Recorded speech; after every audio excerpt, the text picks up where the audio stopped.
Sunday afternoon, sunny, thought I'd get out, show you a bit more of my Lancashire.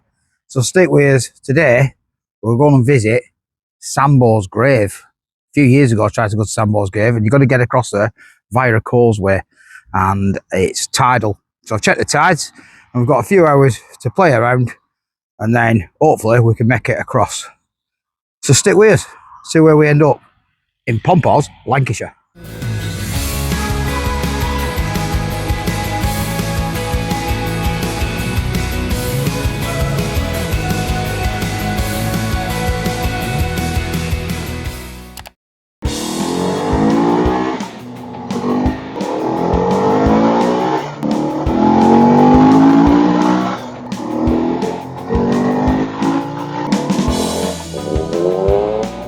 There's a lovely part of a walk to be had around here.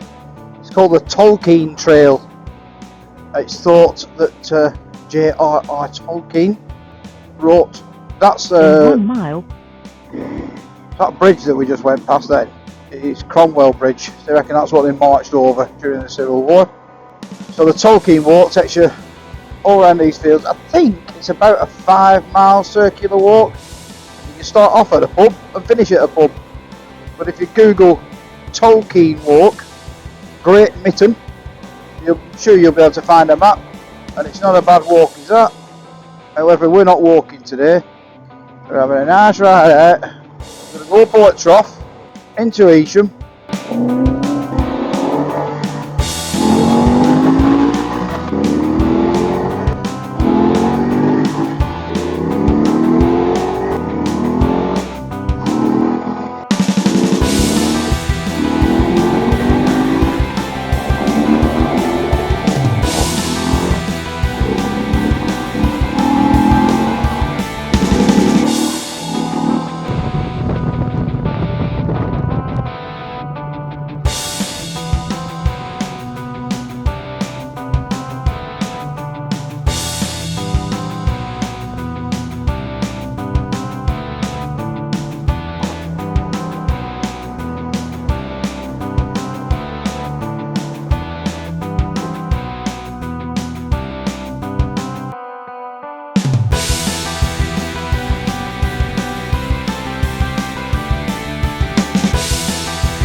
Hiya. Yeah, just looking for a drink and what have we got? Oh, pink lemonade, please. I'll sit outside, yeah. Nah, it's alright. Sandwiches or anything? Those are all toasted sandwiches on that side. Oh, BLT, please. Oh, in fact, no, pastrami, pickle and mustard. Yeah. So everything? Yeah, that's it. It's cash on. Oh, I think I've got any on me. I'll just check if I've got my wallet in my bag, but I don't think I've got it with me. Give me a minute, I'll just check. I don't think so though.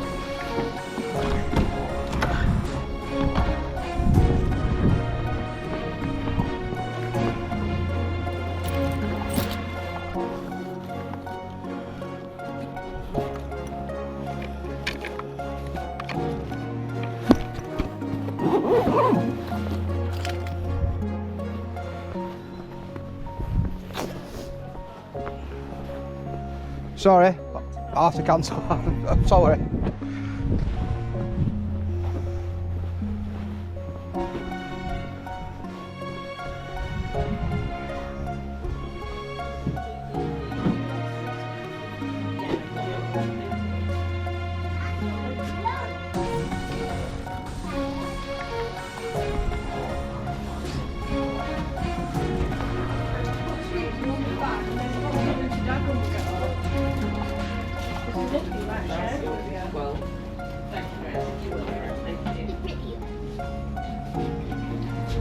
Sorry, alright. Thank you. Bye. Bye now.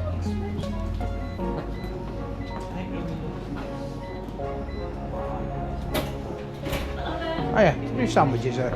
I've stopped doing the sandwiches now, I'm afraid. I could rustle you up quickly, just a quick, simple one. Yeah, just a ham and mustard or something like that. Yeah, but do you want some salad put in? If you- Or yeah, if a you- bit of salad on yeah, if the you've got side, some. Yeah. Anything else at all? I'll have a can of iron bread, please. Let's get that, and then you can take a seat. Yeah, I'll sit outside. All right. Do you want me to take for that then? Yeah, please. Just plain ham. Ham, mustard, and a bit of salad. Yeah, Yeah. Do you want me to put the salad inside it for you? please.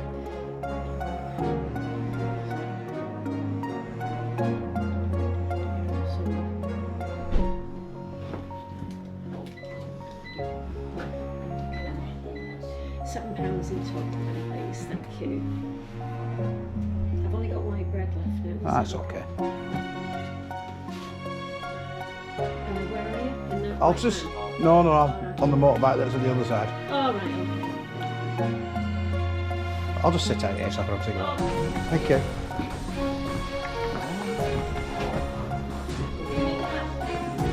No, that's fine.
Lovely with that, thank you very much. Thank you. Do you have a toilet? Okay, yeah, just through here, through the archway.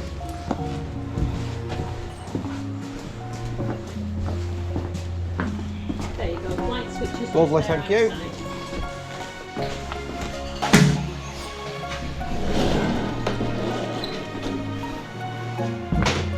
See you now. Thanks, bye.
Sambos Grave.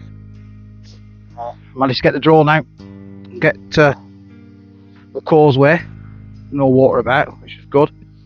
So we're here, just at Sunderland Point. It's just the mouth of the River Loon that goes into Lancaster.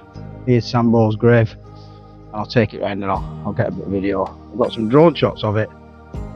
So 1736, the slave trade was in full flow. Lancaster was number 4 in the charts of slave trades ports.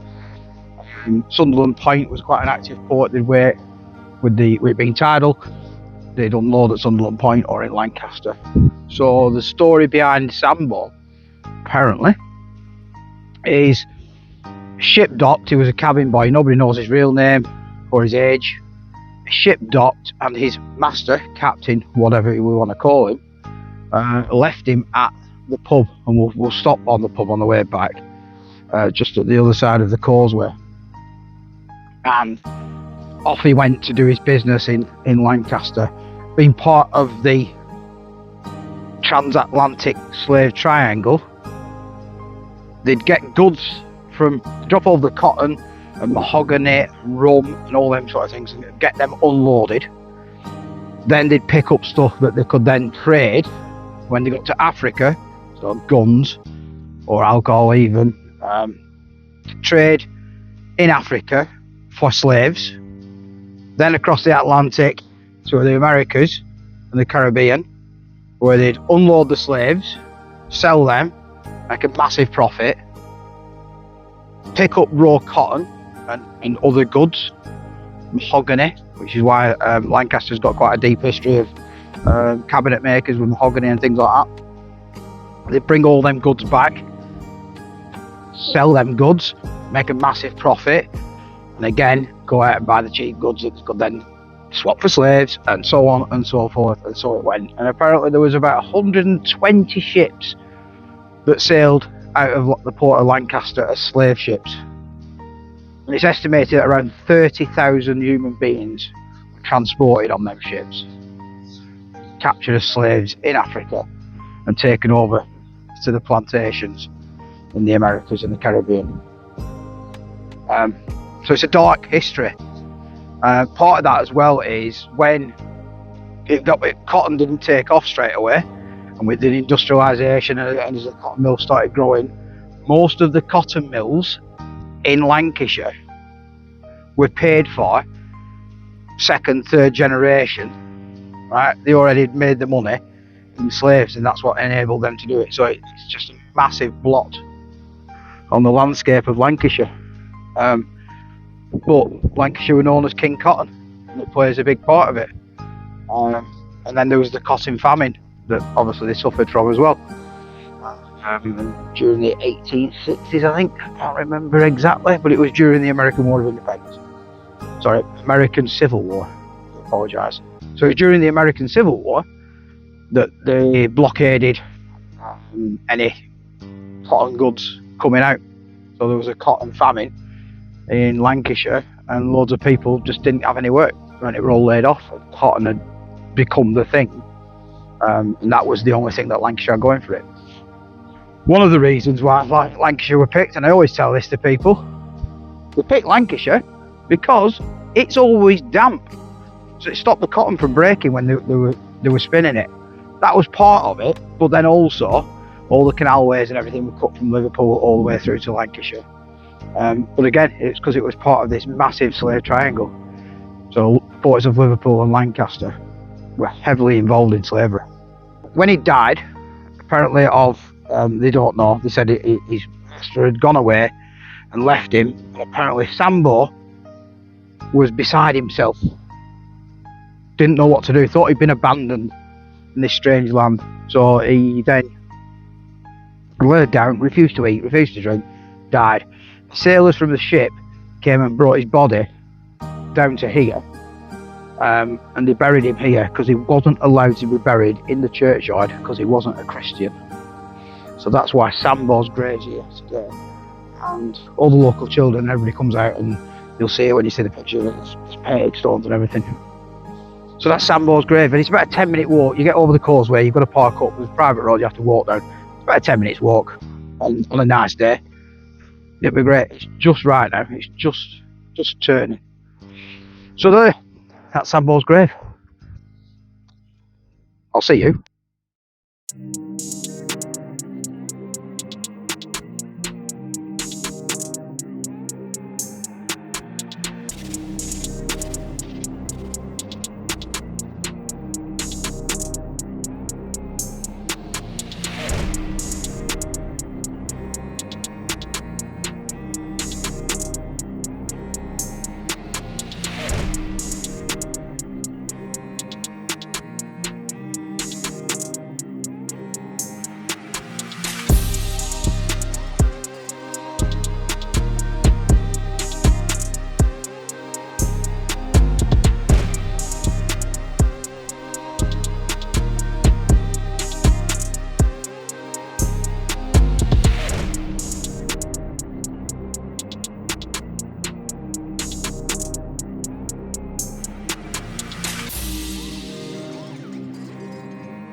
So there we go, that was our little trip to Sambos Grave with a stop off at St Patrick's Chapel and the carved gravestones, they reckon are pre-Norman. Some of the earliest signs of Christianity in Britain. As you can see, the Causeway is a tidal road. Now I did plan this trip for it being low tide around this sort of time.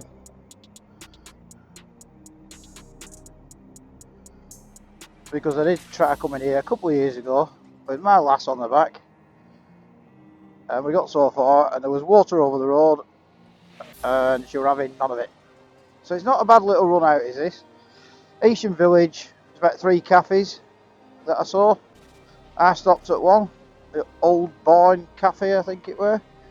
And she said, oh, I've stopped doing savoury stuff now, they were doing ice creams and milkshakes and that. I can make you a sandwich. So she made me a ham salad and I had a can of iron brew and it cost me £7.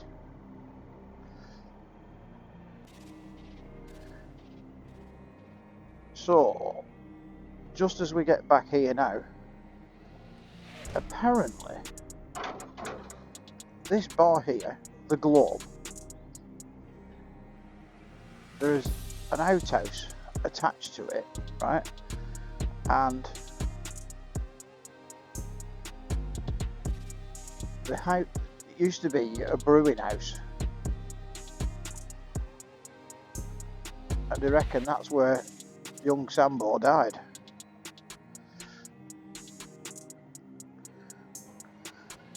So I'm going to make my way back now, and I've not done loads of riding stuff on this. Try and keep it a bit shorter. Part of my Let's Ride Lancashire with Pompa, visiting interesting places in Lancashire.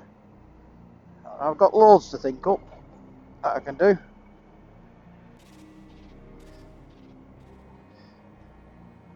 So do the thing. Make sure you like and share and comment. Let me know if you prefer these videos being a bit shorter and going to interesting things rather than just me being riding around waffling. Here's a wee biker. Although he's wearing a cut and he's got L plates on. What do you think?